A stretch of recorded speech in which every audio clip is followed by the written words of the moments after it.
Thank you all. It's wonderful to be here. I've visited Tucson so many times, and this is my first time actually in the geography department, which is ironic. But I'm so glad to be here.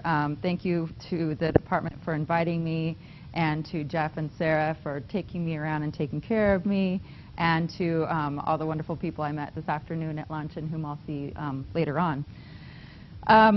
So I want to talk to you about this book that just came out, and also think about how this also, some of what this historical book might have to say about the current moment of the Black Lives Matter moment.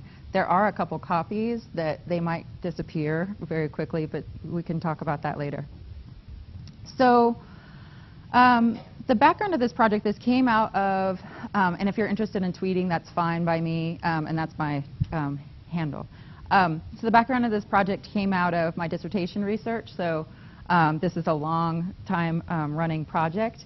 And what I was really interested in doing, and this gives you both the cover of the book, as you can see, why I started thinking about how we have to think about health in relation to violence. And that's what I'm going to spend a lot of time talking about today. But that wasn't really where I started with this project. It wasn't the question that I was asking. And it became really obvious, though, as to why I had to ask this question, given the context of war making that was going on at the time and is still going on right now. So this is the outline of the book. And I don't intend to talk about everything that happened in Los Angeles from 1963 to 1978. But to give you a sense of where the arc of the book goes, is I start with the civil rights movement and efforts to desegregate healthcare. And then I think about the ways in which the transformation of the Black freedom movement and the ways in which very quickly ties were being made between the Black freedom movement, anti-war movement, women's health activism, and welfare rights activism. And that really becomes a central aspect of my book.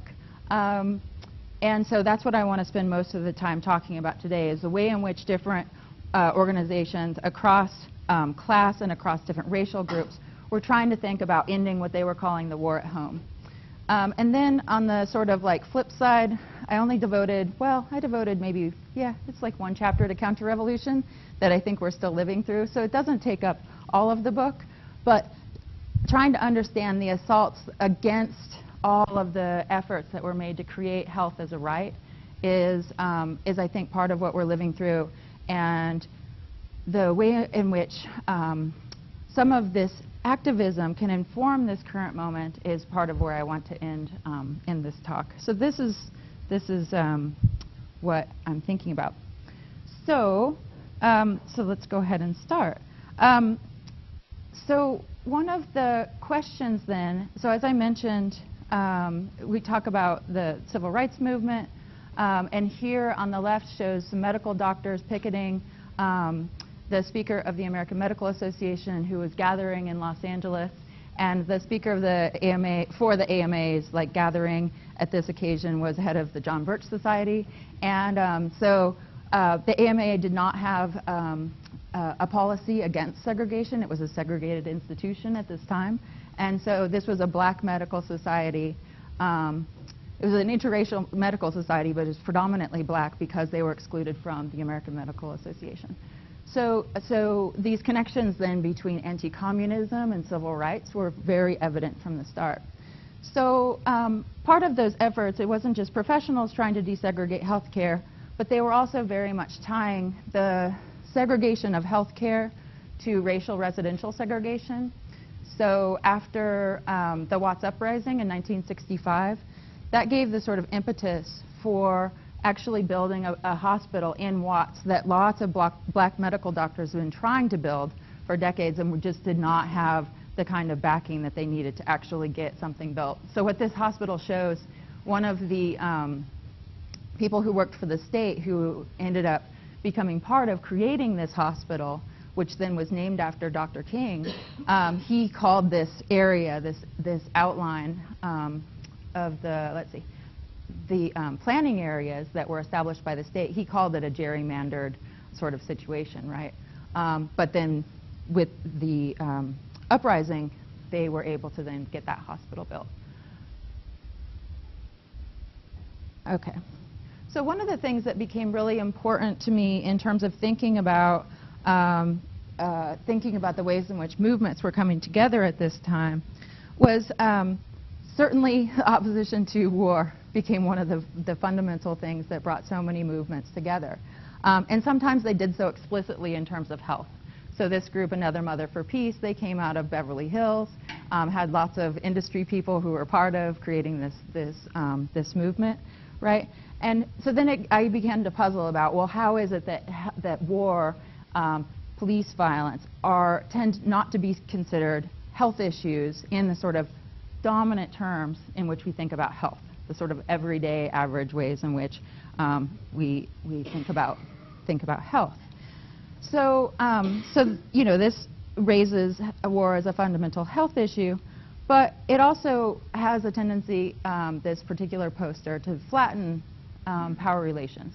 So we might ask instead, from a feminist and anti-racist perspective, well, for whom is war not healthy, right? In whose name, and who is most harmed by war? So this is one of the things that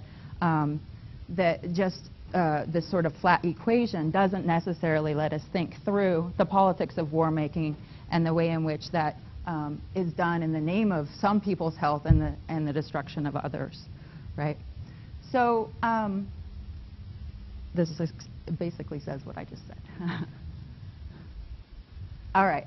So one of the big things that I wanted to do in this book was situate the history of social movements within the context of a militarized landscape, right?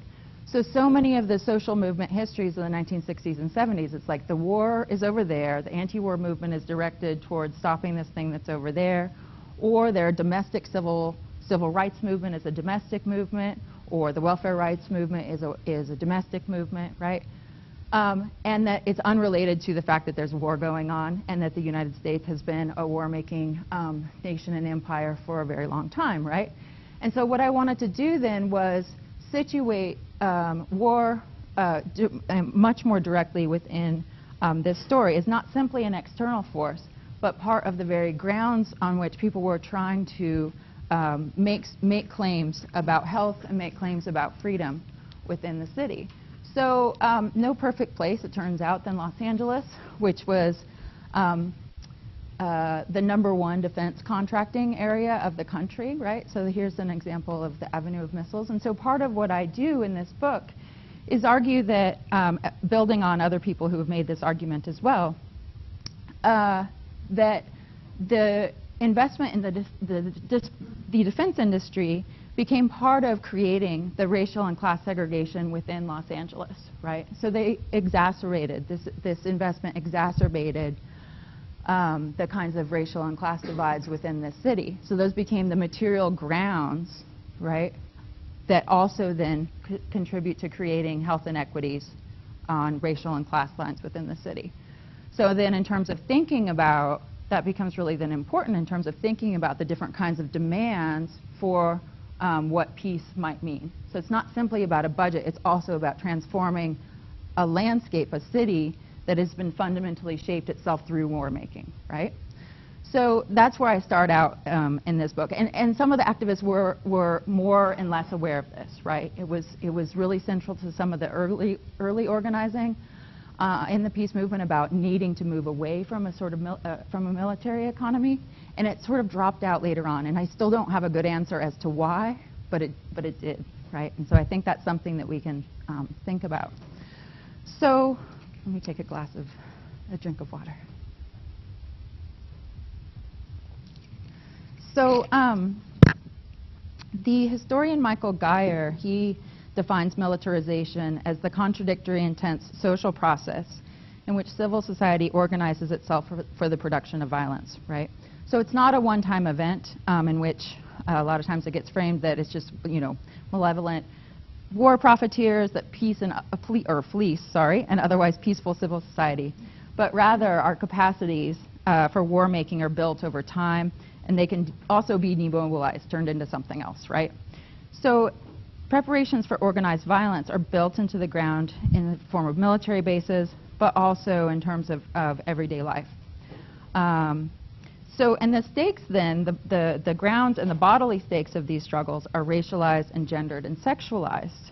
But they also tend to be obscured by ideologies of nation in which the state claims to protect the home and the home front from its enemies, right? So then that means it's really important to tell stories of organizing and resistance that break away from this dichotomy of militarized foreign and domestic sort of social movement organizing as being separate, because actually they're very much tied together, right?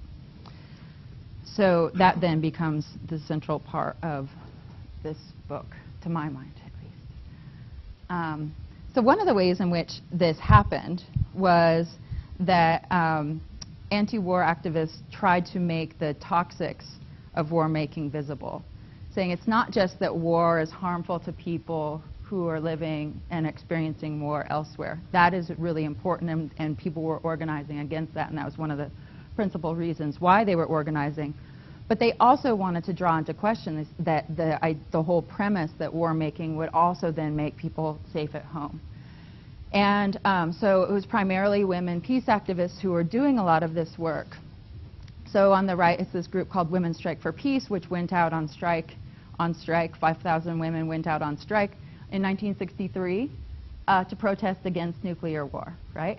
So this amazing, and they became this national organization who were red-baited. They were brought in front of Congress in order to testify about who their members were. And they said, well, we're not a membership organization, because they were aware of the context in which they were organizing. And so they went out on strike, and they became a really important group within Los Angeles in terms of knitting together cross-class and interracial organizing against war and for supporting the kinds of social reproduction within Los Angeles, the struggles that women were organizing around to raise their children in different parts of the city. So they also then were trying to then show that this whole claim of, say, civil defense on this flyer on the left was really faulty. It would not be possible, right? And so one of the ways they tried to show this was by setting off a bunch of balloons.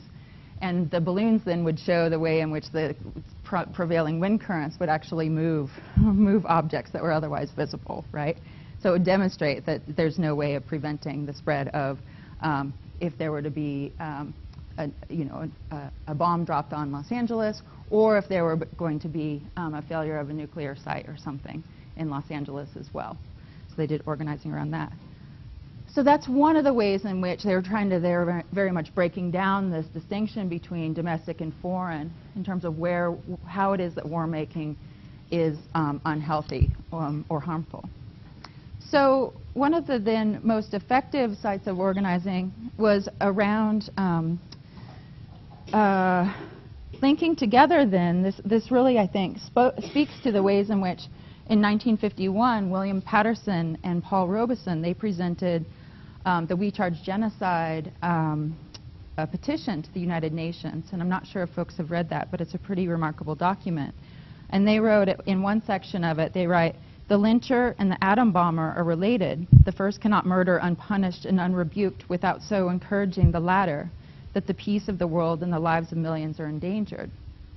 So anti-war movement and civil rights black freedom movement really tried to start then knitting together how opposing anti-black racism and the violence that civil rights activists were facing within the United States was tied up with how even imperial war making could be going on in another place. So this then, I think, is part of, in these coalitions coming together in all sorts of different places. I think that this coalition is what most pointedly shook the sturdy foundations of American exceptionalism, right? So graphic images of police officers beating civil rights activists and fires in the nation's cities, they posed domestic and international challenges to the structures of white supremacy, capitalism, and war. So, and officials, as we know, responded to the unrest through militarized discourse of urban crisis, right? To anti-racist and welfare rights activists then, the war at home wasn't metaphorical, and it wasn't just a sort of metaphorical extension of the so-called hot wars that were happening in Southeast Asia and that they were supporting in the Americas, right? but rather the violent responses to urban crisis exemplified for them the constitutive link between racism and war for the U.S. as a nation. And this violence could be seen in the continuity of repressive state practices, right? So this is an idea that then rejected this nationalist and militarized idea of a strict separation between domestic and foreign spheres. So some other places that we could see this connection being made. What else did this look like? We could see it around organizing around spending priorities, around the budget, spending priorities, right?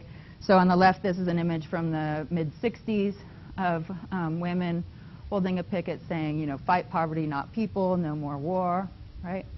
On the right, this is an image more from the 1970s where the same sort of argument, they were, you know, responding to the way interpretations of inflation, and they were saying, well, inflation is actually being caused by militarism, not just by, I'm not even sure what all the explanations at the moment for inflation were, but they were saying, they were making a very strong case that for them, that inflation was being caused by militarism, and so that they needed to do something about that to, in order to eat, basically, right? So another place in which these alliances were being made was precisely actually by the police forces themselves in terms of, let's see, in terms of police violence, creating solidarities. So this is an image from a 1967 protest at Century City when President Johnson came to town on a fundraising trip.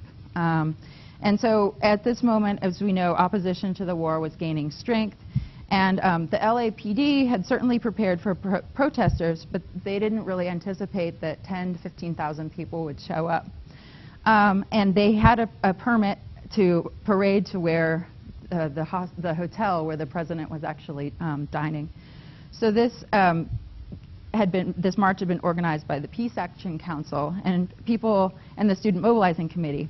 And national figures from across the country flew into this. So we had Benjamin Spock, the famous, you know, pediatrician, H. Rap Brown, and Muhammad Ali were all there speaking before the march began.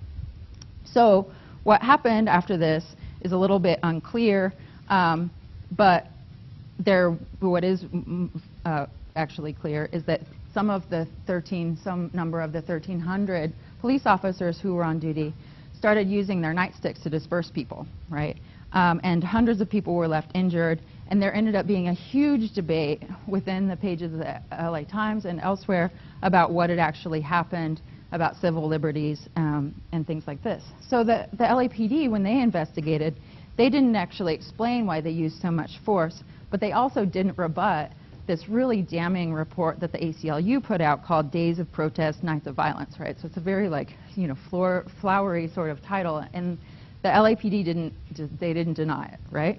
So, so the suppression then of this protest radicalized actually many of the demonstrators who were there and led them to draw direct connections between the war taking place abroad and the war at home.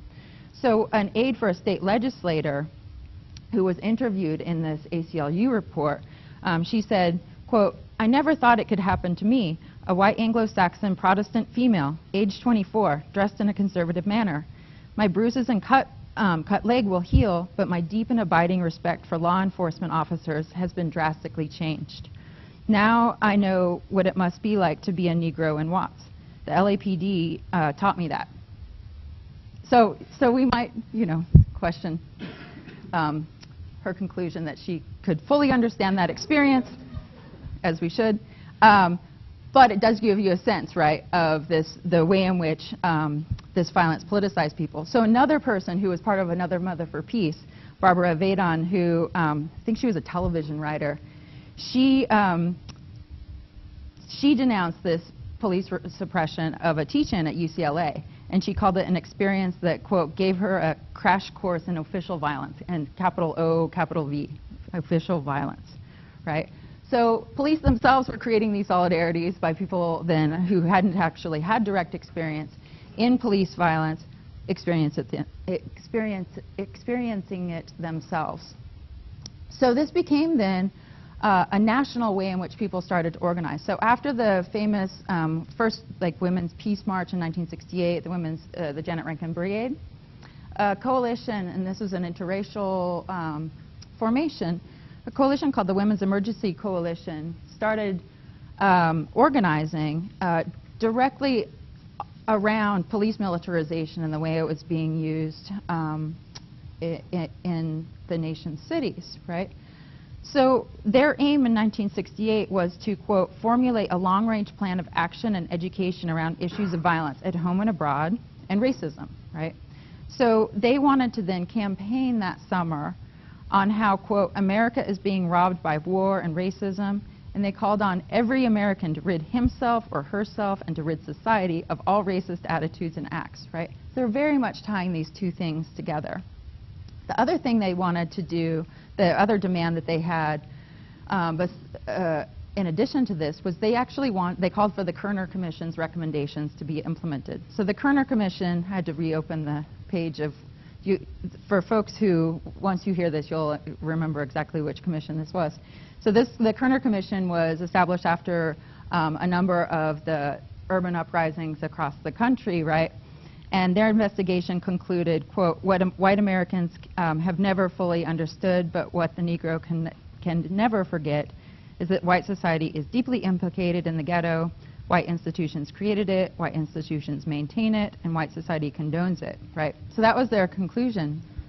And what they then recommended by way of policy is creating job creation, home building, guaranteed annual income were some of the findings of the Kerner Commission, right? And so this Women's Emergency Coalition then wanted these recommendations to be implemented as part of their organizing demands. So this analysis really, in so many ways, was a degree removed from that was being developed by the Black Panther Party at the time. So this image from a 1969 Black Panther newspaper, the caption beneath the photo, America's greatest health problem, fascist pig brutality,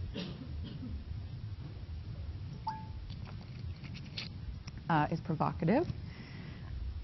And I think it's also worth thinking really hard about how it could possibly be true. So what did they mean by this, right? So when they were talking about the health risks of policing, they were doing so certainly, as we know, within the context of imperial war, deindustrialization, and also what we know from hindsight, the high point of domestic social reforms, right? So the Panthers, as many of you know, were drawing on Fanon, they were drawing on Malcolm X, and also other Marxist thinkers to think through the their political analyses and strategies in an international sense, right? They saw themselves as being part of an international, interracial working class movement against imperialism and against capitalism, right?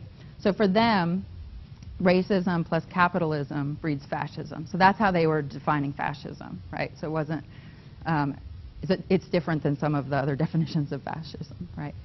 So in 1969, Huey Newton wrote this message to the peace movement in the Black Panther newspaper, and he wrote, quote, we all know now that this is a garrison state, the warfare state, and this is not by accident.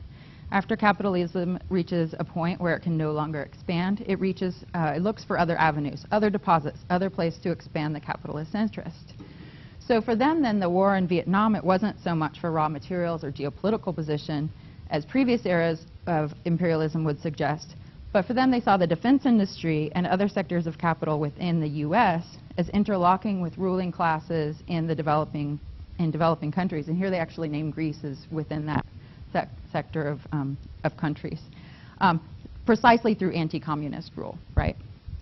So in another issue that same year of the Black Panther, Bobby Seale explains that, quote, the domestic colonization of black, Chicano, Indian, and other non-white peoples being cooped up in wretched ghettos and or on southern plantations and reservations with the murdering fascist brutalizing pig, end quote.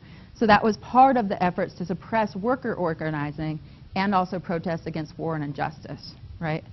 So for them, in terms of thinking about this, you know, reform and policing as being their definition of fascism. Policing then targeted oppressed groups, but would also expand to include other people who challenged those terms of American society and democracy, particularly its militarism, right? Okay. So,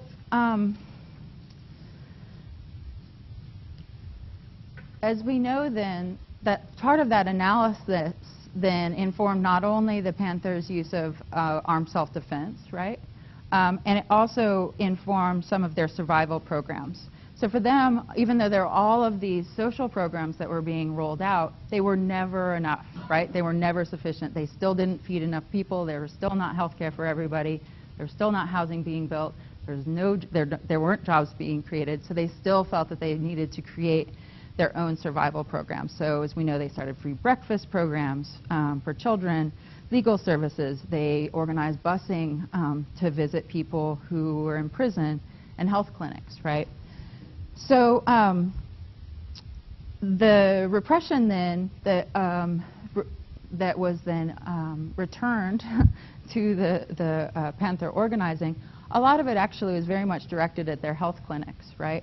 And so we can see in this case, this is Los Angeles. This is after the LAPD led an overnight raid on the, or it was really an assault. They were dropping, I've seen footage of it. They were like dropping bombs on top of it. And actually everybody who was inside survived, which is completely remarkable. But they had a health clinic in this space.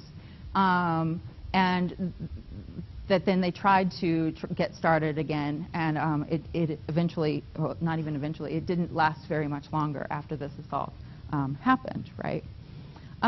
However, after this assault, there were thousands of people who turned out to oppose this having happened in Los Angeles, right? So there was an immediate gathering after, and people talk about there still being tear gas in the air when people came out to show solidarity with the Black Panthers. At this moment. And then the police dispersed that group of people, and everybody had to flee into the neighborhoods and try and get some safety, and including legislators were out at this gathering and themselves faced violence, right? The day after that, so after that, they called for a general strike, which is, you know, a pretty remarkable thing. And thousands of people came out, 6,000 people to City Hall, in order to speak against the repression. And people were using the language of genocide and saying that the actions that were taking place within the United States in terms of policing of the Panthers was a genocidal act. And so I spent a good amount of time thinking about the way in which genocide was used by different movements within this book, which I won't go into, but I spend some time thinking about that as a term. So true, though, to the Panthers' analysis of capitalist reformism, what happened is that a combination of repression and concessions undermined support for revolutionary activity from Black and white allies. So in their book, Black Against Empire, written by Josh Bloom and Waldo Martin, what they emphasize in terms of explaining how to understand the Black Panthers at this time is that the political context shifted with growing opportunities for university enrollment, which my university is under assault. I think you're all facing some issues. So we can talk about that over drinks maybe and figure out something. I don't know. So this political context shifted. So there was a moment when there was expanded opportunity for university enrollment and government jobs. And there was also the end of the draft, right? So that sort of shifting context made the Panthers not quite as appealing, but there was also the criminalization of the Panthers that proved, to quote them, the best way to diminish public support for the Panthers and the political challenge that they posed, right? Okay. So this is then some of the beginnings of the counter-revolution against all of the gains that that these movements for civil rights, for welfare rights, for peace had tried to create, right? So 1973, this moment when President Nixon had a national health care plan on the agenda, and big labor thought that national health care plan was going to happen, right?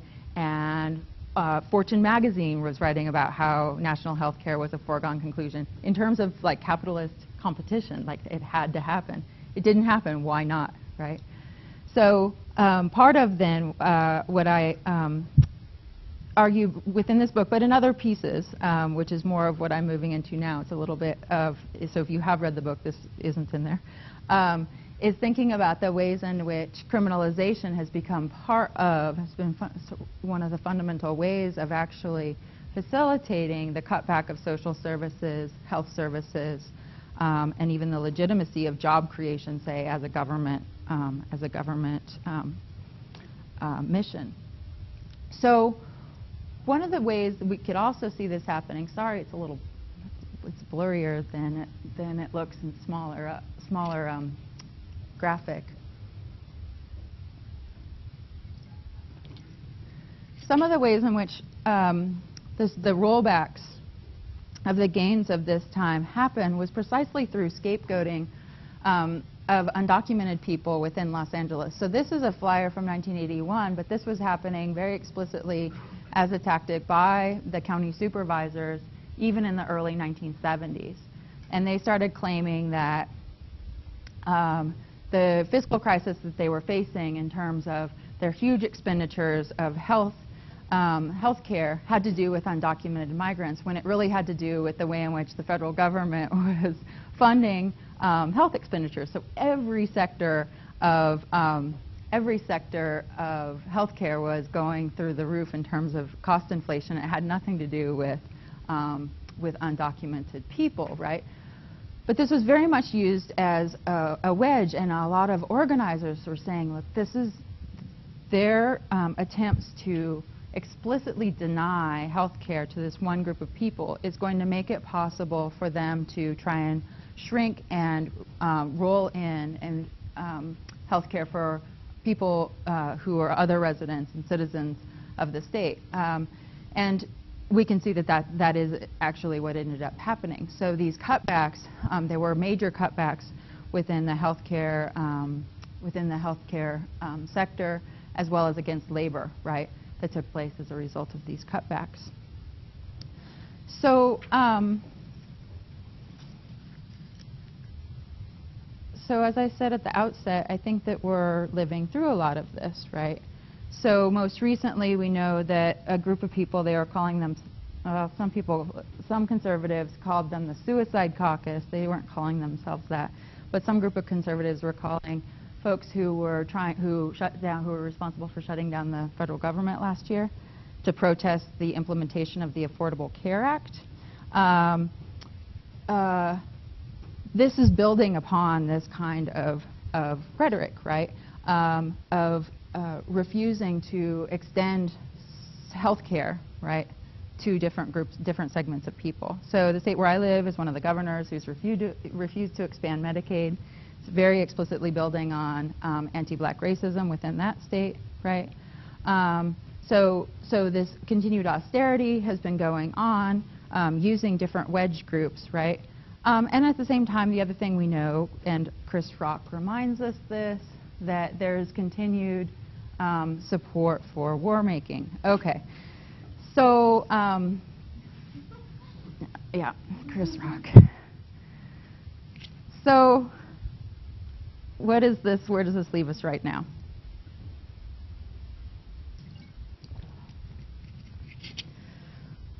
One thing that we can see that has happened that is a real, I think, reanimation of the civil rights activism among health workers in the 1960s is in this die-in from last December that was organized by medical doctors in 70 cities across the country. I'm not sure if people had seen these images.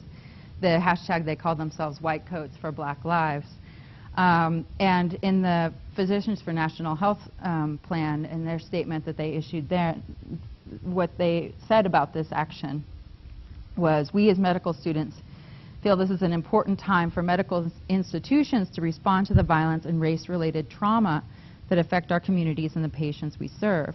We feel it's essential to begin a conversation about our role in addressing the explicit and implicit discrimination and racism in our communities, and reflect on the systemic biases embedded in our medical education curriculum, which is what students were saying in the 60s, right? In their clinical learning environments and in administrative decision making. We believe these discussions are needed at academic medical centers nationwide, right? So this is one place where we can see these like continuities from the past to the present. By way of finishing up, I wanted to then offer some thoughts on how that caption that I showed you from the Black Panther newspaper on police violence and racial capitalism, what that means for politics and health politics today. So as we know, the imperial terrain is different than when the Panthers claimed survival or health as a revolutionary imperative. But part of then how even this took place was through ideologically fixing violence to black bodies, right?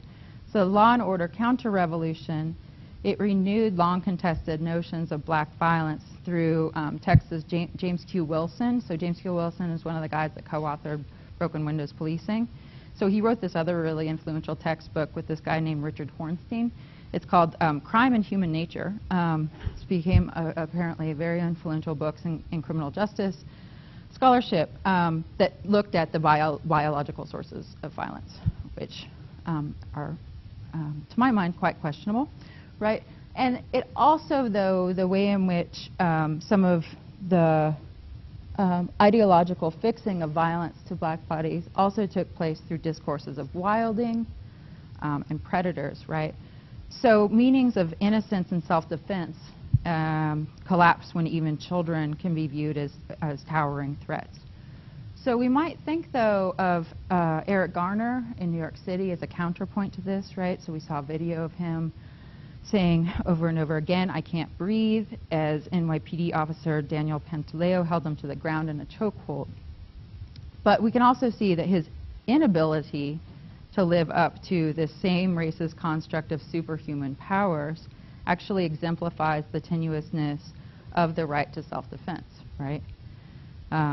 So New York Congressman Peter King, he defended Pantaleo, saying, so this was after the grand jury had refused to indict Pantaleo. So Peter King said, if he, meaning Eric Garner, hadn't had asthma, a heart condition, and was so obese, he would not have died from this, right? So critics, a number of critics, read his apologetics as a form of victim blaming that rely on fat shaming, right? And other people talked about this deadly intersection of disability, race, and policing, which you can see in other places in the city where I live with mental health, right, and policing. Where bodily normality is defined as ability to withstand a chokehold, right? And this is what LAPD Chief Daryl Gates, he famously remarked, well, normal people's veins apparently act differently. By normal, he was meaning white, when in a chokehold, right? So what does health even mean within this circumstance, right, within this context? What does it even mean to be human when survival, much less self-defense, is defined as abnormal, right? So the same rhetoric then of personal responsibility and respectability have been used, as we know, for decades by Republican and Democratic politicians to cut social welfare, block universal health care, all of these kinds of government functions from being legitimate. And they've fueled patterns of racialized patterns of capital accumulation, exploitation, and dispossession that build white wealth and also harm black lives. So there's a structural component then to the way in which policing is building on this structural component, a structural racism, right, within our cities. And as I've already said, this became a means of actually dismantling all of the public services that were won. And so what's happened then is that there's been an increase in health inequities since the time in which investments were being made within healthcare to decrease disparities. So while white mortality declined between 1980 and 2000, the mortality rate among black Americans remained unchanged, right? So then that means there's been an increased disparity in health on that scale. We also know that there's increasing research that's taking place on how it is that mass incarceration itself is a health harm on a population scale. So one researcher published a study in the American Journal of Public Health looking at data from people who had gotten out of New York prisons. And what she found is that for every year spent in a New York State prison, it decreased that person's life expectancy by 2 years, right? So then researchers are spending a lot of time then trying to figure out how it is that directly within the space of confinement that prisons are harmful. But also other researchers are finding that we can also see these effects of imprisonment on certainly entire communities. So one researcher found that infant mortality rates had U.S. incarceration rates stayed at an already high level in 1973. So if that were the rate right now, the infant mortality would be like the gap between white and black infant mortality would actually be 15% lower, right? So people are then trying to think through, like, how do we even understand this, right? And this is, I think, precisely asking this question of redefining a lot of what are taken as safety and defined as institutions of safety, how it is that they are harmful and to whom are they harmful, right? So then in terms of thinking about resources that are diverted through imprisonment and policing, so as I've suggested, it indirectly and directly jeopardizes health, right?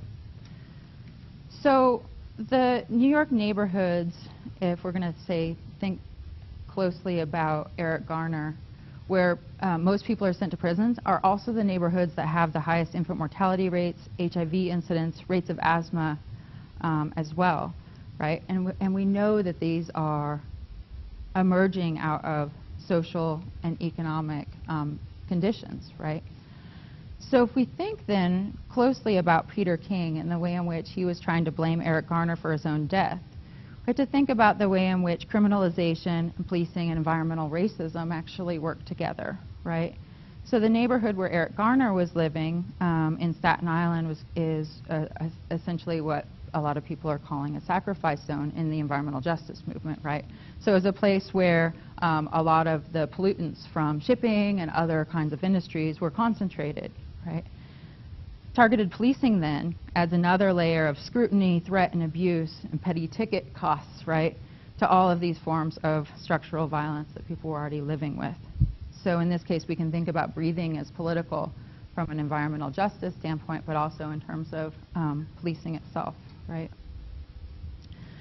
So I'm ending my talk here. So thinking then about the way in which the Panthers talked about police violence as being America's greatest health problem, it's drawing attention to that as a direct form of violence that facilitates then racial capitalism, right? It enables the health harms of racial capitalism, the inequities of racial capitalism that become embedded in people's bodies and lived in people's bodies and felt as trauma, experienced as trauma, right? So if we're thinking about, well, okay, that's kind of really depressing. Thank you very much. It's Friday. I'm glad we're going to the bar. I love you so much. I do. So, okay, what else can we do? So one of the things we can think about is, well, okay, the police militarization, it's real, but it's also not a post 9/11 thing. I think a lot of us in this room know that, but a lot of people forget about this. It's been around for decades. I think people in Tucson are more familiar with this not just being a post 9/11 thing, but lots of places elsewhere in the country don't quite experience militarization in the same ways on a day-to-day, right? So,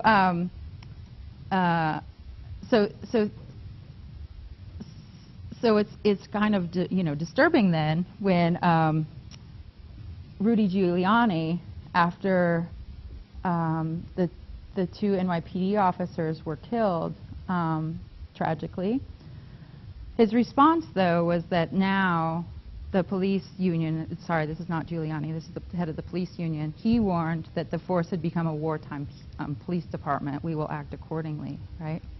And so this invocation of war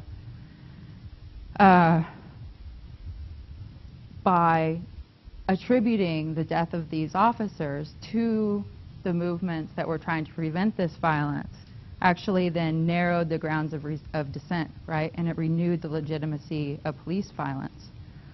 So there are a lot of ongoing debates over that, right? But that was part of the effect of that kind of statement. So they've also then claimed we know that the police have the legitimate means of force according to definitions of sovereignty, right? Their claims of sovereignty. They've also claimed the legitimate means of anti-violence. So Giuliani, this is one of the things Giuliani said. Also, the sheriff where I live has said these same things, claiming that they're the true. The sheriff where I live in Wisconsin is a black man.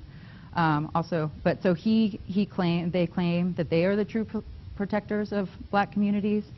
Have contended that black organizations are doing nothing to stop violence within black communities, which is, absolutely false, right? There are so many organizations who are doing work to prevent violence. So this claim that there's nothing that's going on is absolutely false. It's completely maddening. And it's actually that they're the most creative sort of means of ending harm and sexual violence that are coming out of communities that are being heavily policed and criminalized, right? So some of the demands then around this has to do with thinking about the way in which health has become a way in which people are trying to organize and create different kinds of care out of these kinds of conditions, right? So one of the demands that Ferguson Action has issued in terms of thinking about police violence right now and thinking about what it really means to support Black Lives Matter at this moment actually very much echo the Black Panthers and their 10-point program. Full employment, good housing, quality education, right?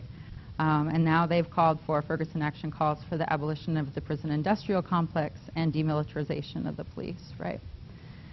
So this very much echoes one of my favorite quotations called by Huey Newton. And he, in 1970, said, if the peace movement is successful, the revolution will be successful. If the peace movement fails, the revolution in the mother country fails, right? So very much speaking to these intertwinings of the way in which lynching and imperialism work together, right? Lynching and bombing, policing and imperialism work together. So building those coalitions then between different groups of people who are working against war, working against border militarization, working against migrant detention, working against policing, are part of even thinking about what it means to respond at this moment, right? So as I think the sad life or the sad end of Eric Garner's life can help us think about, though, is that thinking about the connections between environmental racism and policing can also lead to coalition building. So that kind of work has actually already been going on in California against prison siting, of like understanding prisons as a form of environmental racism.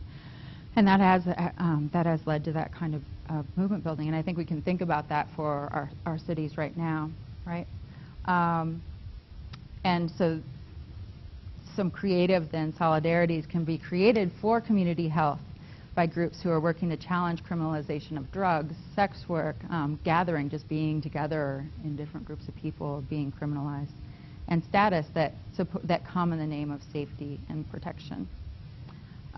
So these and other projects for reining in, and I'm finishing up, so for reining in and ending violence of policing and imprisonment, I think have the possibility of transforming the meaning of justice while standing on its currently deadly terrain. Thank you.